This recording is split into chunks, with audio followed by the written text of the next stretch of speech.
السلام عليكم سيدي شالوم. عليكم السلام يا كيف سيدي الحال؟ يوسف. بخير بخير. الحمد لله. كيف كان يومك؟ All good? All good, man. All good. All All good. good. All All good. good, yes. So I would love for you to just introduce Sidi Shalom, because I don't think I would choose the right words to introduce you. Well, thank you. I'm a professor of religion, comparative religion in the United States. I teach at Middlebury College, which is in Vermont. And I'm in Morocco to study Arabic, specifically to study the Quran. And I've been here for 6 weeks.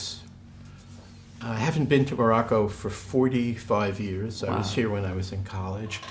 And I'm thrilled to be here, and I'm thrilled to be studying And we're learning. really happy to have you with us at Thank Roots, you. and we're to know you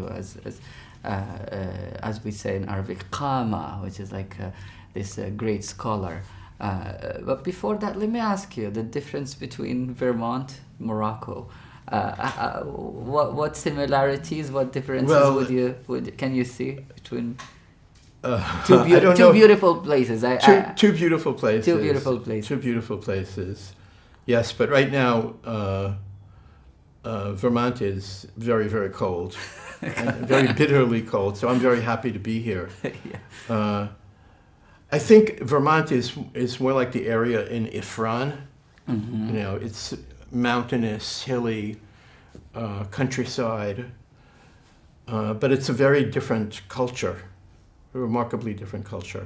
Well, talking about differences, what differences did you kind of find between Morocco 40 years ago and Morocco now?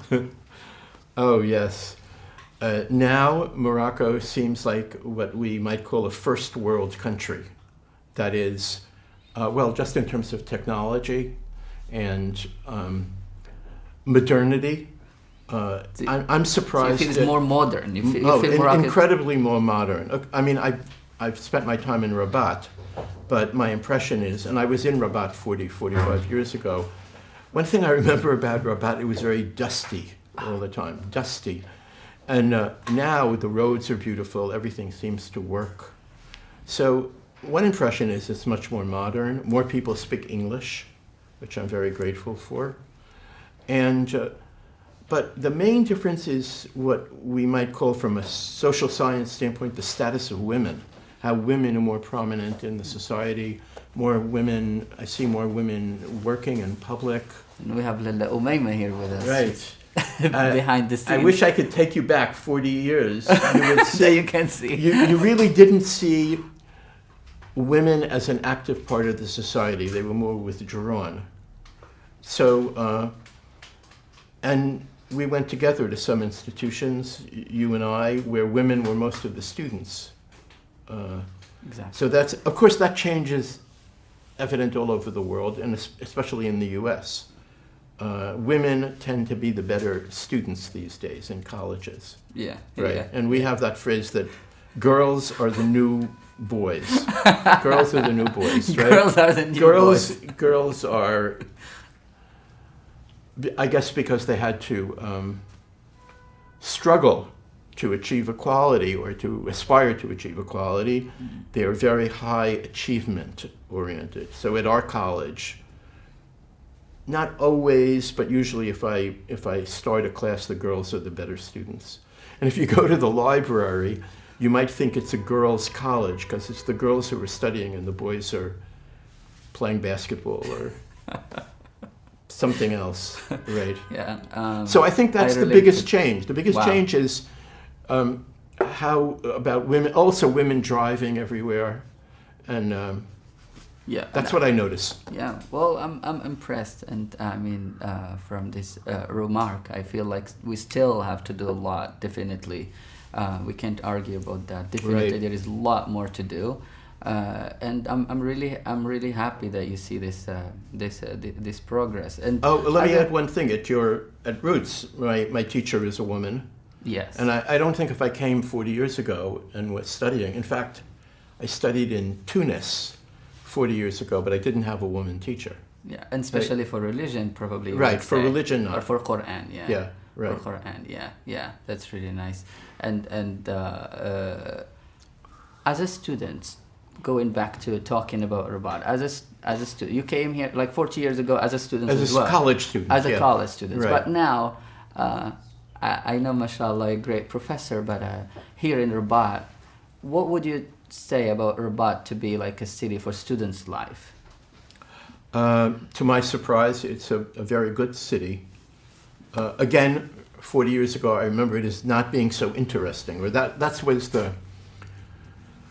what people would say, right? They'd say, no, you have to go to Marrakech to find something interesting. But I'm quite surprised. It has everything here. It has great food.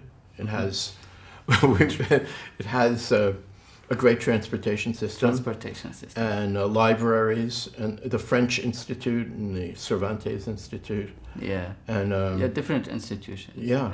It has the zoo. And the zoo. Great zoo. And of course it has a Dara Hadith. Exactly. That we went to. Yeah. So I would tell students, I mean, one reason I wanted to be in Rabat is because I wanted to be near the American consulate and embassy. And because I'm older, I needed to be near a sophisticated medical care. Yeah. So I wanted to be near the best hospitals. But for someone 25 doesn't care about the best hospital. Yeah. But I would seriously say to students, to my own students, to come to Rabat. Oh, that's really nice. I love Rabat, of course, different cities, and I'm looking forward also for you to tell me later what changes did you see in Rabat, in Marrakech, or right. in Fez, or right. in different cities. Nice. Let me go now and to talk more about like the courses yes. that you teach. Of course, now yes. you are learning about religion, but I know, mashallah, you taught so many courses over the past year. Right. So you're good to say that I'm a well-known professor, but of course I'm not a professor of Arabic or Islam. I'm a professor of the monotheisms. So I teach courses about Christianity, Judaism, and Islam. My specialty is Judaism and its relationship to the other religions. So how the three religions interact, both in positive ways and in negative ways. So tensions between them, and of course that means comparing the Injil, the Torah, and the Quran, right? So one of the courses I'm giving in the fall is about the Bible and the Quran, reading various stories in each, specifically Surah Al-Baqarah and Surah Yusuf. Then we see how each scripture treats the story. I also teach about American religion and how America is primarily a Christian country, how the two types of Christians, Protestants and Catholics, relate to Islam, their understandings or different understandings of Islam. And also I teach about the prejudices against Islam in America, which are very powerful. Oh, I have so many questions and I want to take all these courses. Yes, well... I really want to study about all those. Tfaddal. Marhaba. But let me ask you, what inspires you to choose those titles? And I know also you can tell us about your books, or what inspires you to choose a title? The titles of these courses. Exactly, the titles of these courses. Is it the interest? Is it like the speciality? What is it? Yes, well, it started with my teaching my own religion, Judaism. Mm-hmm. And my most popular course was the 10 Commandments. How would we say that in Arabic? The 10 Commandments. والله العهد القديم. وصايا العشر. جميل.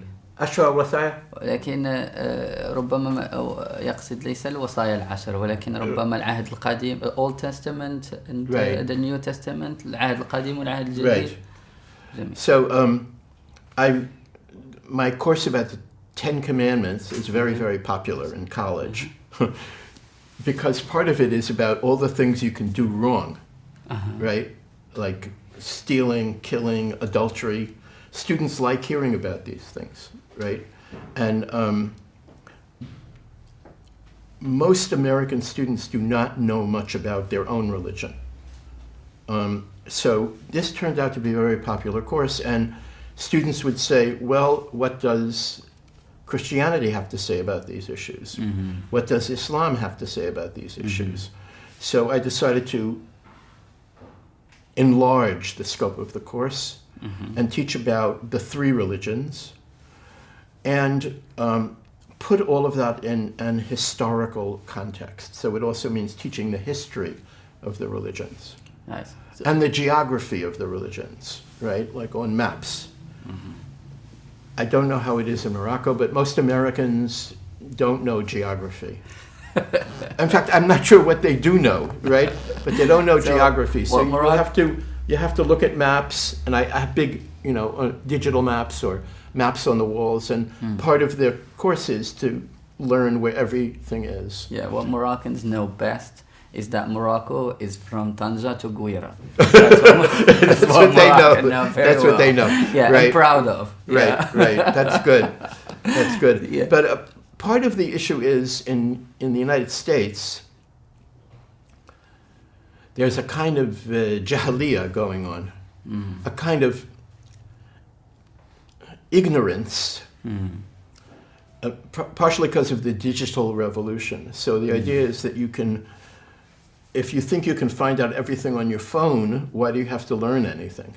Right? That's a big. If you're 20 years old, you might think that. Yes. Yes. Right? Yes. So for Also the easy to find. everything's easy to find. So what I try to show students is that the complex things you cannot find on your phone. The relationships between things you can't find on your phone. And what you find on your phone may not be true. So it's a kind of, my courses are a return to basics. Like I have no phones, no tablets, nothing in the class, just chalk and talk. And I love that. I write on the board and I Chalk and talk. Chalk and talk, and speak to them, and they speak to me. Now, many of my students, once they take courses with religion professors, we encourage them to take language courses. So we have students taking Arabic, students taking Hebrew, students taking Hindi, if they're interested in India. So I would say my approach is more old style than new style, and that's why I haven't retired. I keep on going because I feel that the old style still needs to be represented. Oh, I'm really learning a lot, and as a teacher, inspired as well. And I always consider myself, I want to be a teacher, regardless of the role I play. But what inspires me most is once you told me that you came all the way from the US to here to feel like you renew your class. Even now we're talking about keeping the traditional way, keeping all that. Right. But you wanted to renew your class, or like have let me not answer, but ask you, what drives you to come here to Yes. Morocco and learn? Well, I think like many effective teachers, I'm worried that I don't know enough about the subject. And very specifically about Islam, if I'm going to teach a course about comparing Christians and Muslims or Jews and Muslims, well, I know the Jewish tradition. I live in a Christian country, the United States. My experience of Islam is mostly from books, right? Or films or conversations. When I was in college and graduate school, I spent time in many Muslim countries. But it's been a long time since then. And I decided if I'm going to keep teaching, I'm in the second half of my 70s now, then I need to relearn what I knew about Islam and learn more. And also, the main thing I've seen here is how many things I didn't know or didn't understand. Wow. Like we were speaking yesterday about Ramadan and women and Ramadan. Different customs, when women fast and when they don't, the participation of women in prayer, all of these things I had a sense of, but I didn't have a good sense of. Also, there's a very practical thing. In my classes, I have students, it's like the United Nations, from every culture and religion. And they expect me to know about their culture if I'm teaching a course that Islam is part of. And I don't want to be embarrassed. I don't want to be, or worse, I don't want to be humiliated, by saying, well, I'm not sure. I don't know. I want to be able to. So that's the pedagogical part, but it's also the personal part. I'm writing a book now about converts to Islam in the 20th century. Wow. There were many important converts to Islam in the 20th century. In fact, in the United States, Islam is the religion that most people convert to. Wow. You wouldn't think so because we think of America as anti-Muslim. That's one aspect. But the other aspect is that many people are drawn to Islam. Wow. Especially African Americans, Black Americans are drawn to Islam. So, can you tell me why is that? Or why are Black Americans drawn to Islam? Or why generally? Why generally, or yeah. Yeah, sure. In order to convert to a religion, people convert to a religion because they're drawn to it, but also because they're repelled or disappointed in the religion they have. It's kind of like marriages, right? If you're married to someone and you leave them for someone else, there are two things going on. You don't want to be with the person you were with, and you're attracted to the person you're going to, right? There are two things. Religions are the same thing. You're tired, or you're disgusted, or you're through with the previous relationship, and you want to go to the new relationship. So, many American intellectuals in the 20th century were disillusioned with Christianity. Christianity disappointed them. If you're Black, Christianity disappoints you because, as Malcolm X said, Christianity is a slave religion. Mm-hmm. It took the white people from the West, took Black people and made them slaves. Mm. So Christianity gets identified with enslavement. For white Christians, Christianity became identified with wealth and power, like the Catholic Church, right? Islam seemed to them purer. Also, Islam understands itself, presents itself as a universal religion, like all ethnicities, all races. Now, we know in reality, humans are not perfect, so they don't always follow the religion. But that's the concept. Yeah, and the concept drew many, many important people. In fact, the main translators of the Quran into English are converts.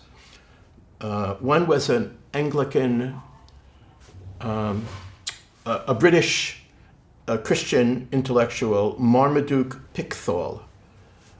He translated the Quran into English in the 1930s. And then in the 1980s, Muhammad Asad, he was a Jew who converted to Islam. He translated the Quran from Arabic into English. It's a very famous translation. So a convert, it's like when you go to the new marriage, you're very enthusiastic, right? Converts are usually more enthusiastic than the people born into the religion. Into the religion, yeah. Right? Yeah. So that's the short answer to your question. Yeah, and I'm really enjoying this conversation about this topic more, about a lot. But what I want to ask now is like, how is Islam in America? Not talking now about people who convert. So how is Islam in America? So and this question probably is more to, of course, it's for everyone, but for people in the Arab world, if that means something, to understand or know about it. Yes, I think what I find is people in the Arab and wider Muslim world don't know enough about Islam in America. Exactly, yeah. So in America right now, there about 2 to 3% of the country is Muslim. That means maybe 5-6 million Muslims in the country, right? Now, America has 350 million people. So if you have that many people, it's not, In fact, right now, there are the same number of Jews and the same number of Muslims in America, right? Now, about a quarter of the Muslims in America are black, African American, right? Some of them, of course, are from African countries, but many are converts. That was I was speaking. In the 20th century, many blacks converted to Islam. Now, like in the rest of in the Arab world, most Muslims in America are Sunni, but there are Shia Muslims also in America. Now, an odd thing happens in the United States. In some places where there aren't many Muslims, you have Sunni and Shia coming together in one mosque, so they could have a Muslim community. So this is pretty unusual. And Muslims participate, especially in Vermont, participate in public life. We have public officials. And as I'm sure as your listeners know, there are members of Congress now who are Muslims. And when they become the member of Congress, they swear on the Quran instead of on the Bible. Moroccan Jewish heritage is preserved by the government, which is a very unusual thing in the Arab world. And it's also supported by Moroccan Jews who want to keep the memory of their Jewish communities alive in Morocco. So there's in Essaouira now, there's a museum, a Jewish museum. In Casablanca, there's a Jewish museum. And since the normalization with Israel, there are now flights, as your listeners might know, every day. Direct flights from Tel Aviv to Casablanca. And what's happening is many Israelis of Moroccan heritage or descent are coming to visit Morocco. Many come to visit the graves of their ancestors because, like Muslims, it's very important for Jews to visit the graves of their ancestors or the graves of their saints, as it were, like a ziyarah to their graves. Yes, I would say in the Arab world, Morocco is it's the only place that preserves its Jewish heritage. Wow. Because, as you may know, Baghdad was once 25% Jewish in the 1940s. And I could illustrate in many, many countries. I think in Egypt there's only one, maybe there are 10 Jews left living in Cairo. Wow. But so that's why Morocco is very important for Jewish history. And of course, many great scholars lived here, many great rabbis and thinkers. And I also want to add that within Israel, Moroccan culture is very strong. And Moroccan, the largest group of Moroccans outside of Morocco live in Israel. Right? So... Jaliya. Yeah. We call it Jaliya. But I want to ask about the human experience. My experience. Yes. Oh. I can say as a Jewish, or and if you identify in front of people like that, in front of Moroccans. Let me stop you. Okay. When I was here as a college student, I did not identify. I used a different name. Oh. I did not call myself Shalom. Okay. Right? Yeah. I used my American name, which I don't use anymore. And now? Now, you only know me as Shalom. Yes. And I introduced myself. I would never have done that in the 70s, ever. Because then everyone in the Arab world was very hostile because of all the wars and... well, I don't have to explain. Yeah. Right? There's a lot of hostility, a lot of anger. there still is some, but I feel that I can present myself as Shalom because, first of all, it means salam, so it means peace. My intentions are peaceful. I'm not hostile, and maybe that's the biggest difference in my visit now. Now I identify as a Jew. Before I was just another American kid, you know. And you feel welcomed or not? That's what Very welcome. Very welcome. Well, Umayma just said to me her father, she could have said to me her father hates Jews, right? But what did she say? She's too smart. She wouldn't say that. but that could be the truth, right? Right?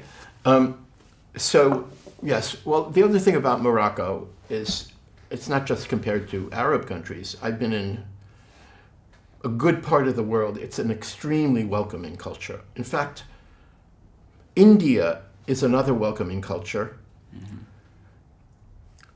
It's a very different culture. It's not a monotheistic culture. But surely in the Arab world, Morocco is incredibly welcoming. Yeah, friendly. Yeah, the hospitality and hospitality. I know, right? Yeah, the hospitality, and I know I'm biased a bit about that, but I feel so proud. Yeah, you should be. Alhamdulillah, to be Moroccan and accepting others. And talking now about Diyanet Samawiya. Back to this topic. What would you tell me tell us the similarities or that brings them together, if based on your studies, mashallah, for all the Yes, but let me say, we need to speak about similarities and differences. Yes. Right? Yeah. Just because the time, but I want to highlight the similarities. We only have so much time. Yes. Yes. Okay, well... But you're free to say whatever. Okay, well, you took me to meet one of the scholars at Dar al-Hadith, and he said, we need to talk about all the similarities. And I said, well, what about the differences? And he said something very smart. He said, well, even a child knows about the differences. Even a kid can tell you the differences, but an adult should look at the similarities. Now, I'll try to be an adult, and I'll say yes, we are all monotheisms. We all believe in one God. We all believe in worshiping God. We all believe that humans are created in the image of God. But we have different understandings of what God wants from us. That is, humans have an image of God. But the question is, what does God want us to do? So, in terms of the three religions, in terms of God's demands on humans, Judaism and Islam are the closest. So I'd say Christianity is very different, especially American Christianity. American Christianity is about belief in Jesus, and it's more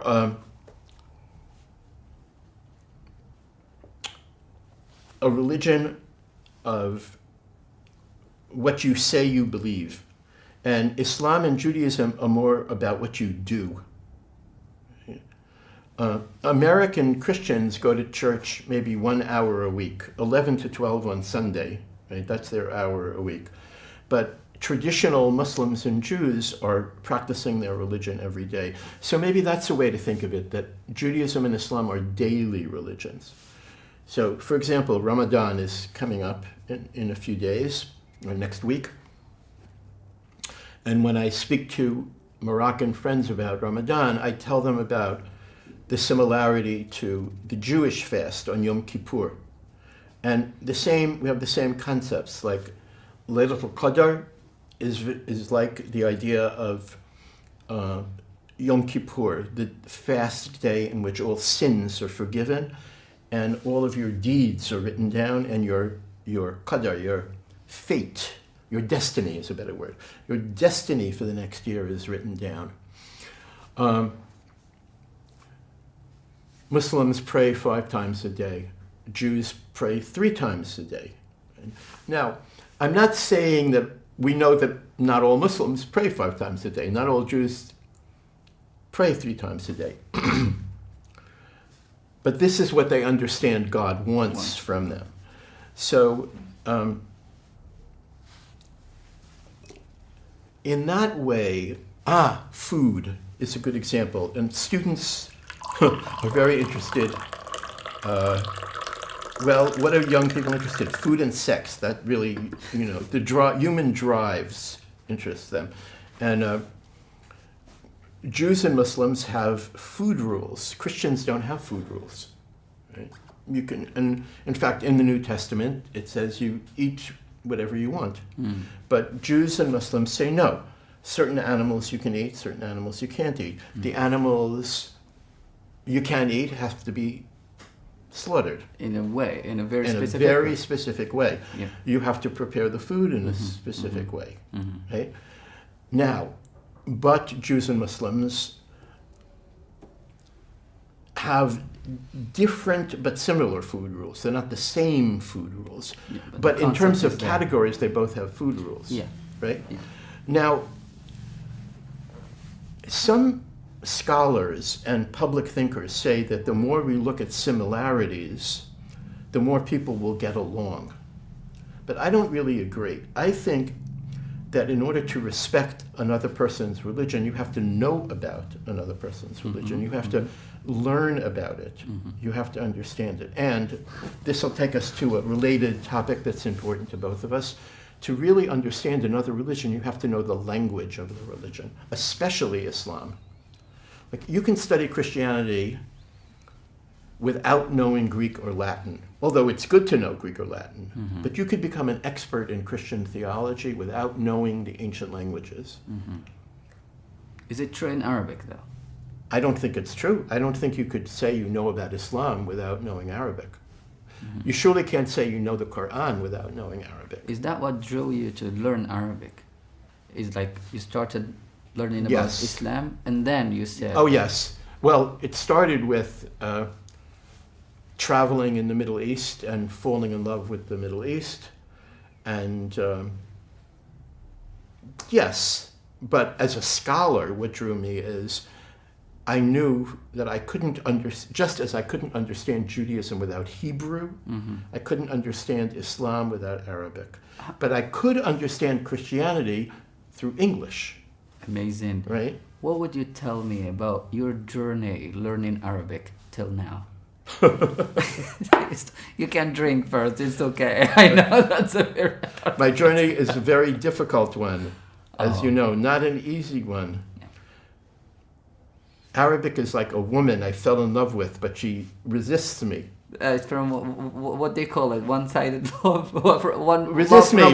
She like always resists me. I never quite get what you wanted. Right, never. So I it's a lifelong, I would say, a pursuit. So what I decided many years ago was that I would be a good reader of Arabic, and I would know the language through reading texts and through the Quran. And that's one thing I appreciate at Roots, is you enabled me to say, okay, what I want to study is the religion and the text. As you know, as a language teacher, most language teaching in America and in Britain and in France is secular, right? It's called language competency. Like, you teach people how to go to the airport or how to order coffee or flirt, you know, like... bargain. I'm sorry? Bargain. Bargain. Bargain. Good. The Arab world, that's what we teach first. The bargaining. Right. And I think that that's fine. You know, if you're going to live somewhere, you need to know how to operate. But it doesn't take you deep. Yeah, right? But I will take it back. It's not what we teach first. What we teach first in Al-Kitab, which I highly respect, we teach first الأمم المتحدة, United Nations. الأمم المتحدة, that's right. I remember. Yes. I remember. الأمم المتحدة ضابط كبير في الجيش. That's what we teach first. Sorry Right, to interrupt. right. So I am more for a religious approach to, not to French or to Spanish, right, but to Arabic and Hebrew and Sanskrit. In other words, if you're studying a language that is from a religious civilization, you want the students to deepen their knowledge of that religion. It doesn't mean that you want the students to fast on Ramadan or to wear a kippah on their head, because that's what people are afraid of. It means Convince them. you want the student to know that according to the believers, Arabic is lisan al-malaika. It's not just any language, right? It's not a way to bargain. It can be a way to bargain. But so in my classes, I encourage people to learn sacred texts. If they're studying Judaism, the Torah. If they're studying Islam, they must study the Quran. Well, they'll say, I'm not ready for the Quran. I'll say, okay, get ready. Slowly. Learn each thing slowly. Yes, and mashallah, you studied a lot of, the Quran a lot.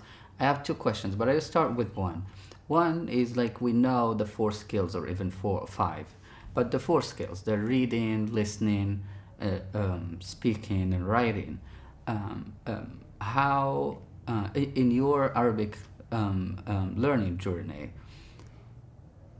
you feel your strong suit, based on what I know and what I understood from you now, is you focus on reading. Yes. How helpful or balancing those skills is important to you, for example, or in your goals in order to learn Arabic for this area studies, which is religion? I would say reading is the most important for me. Perhaps if I was younger, I would aspire to more speaking, but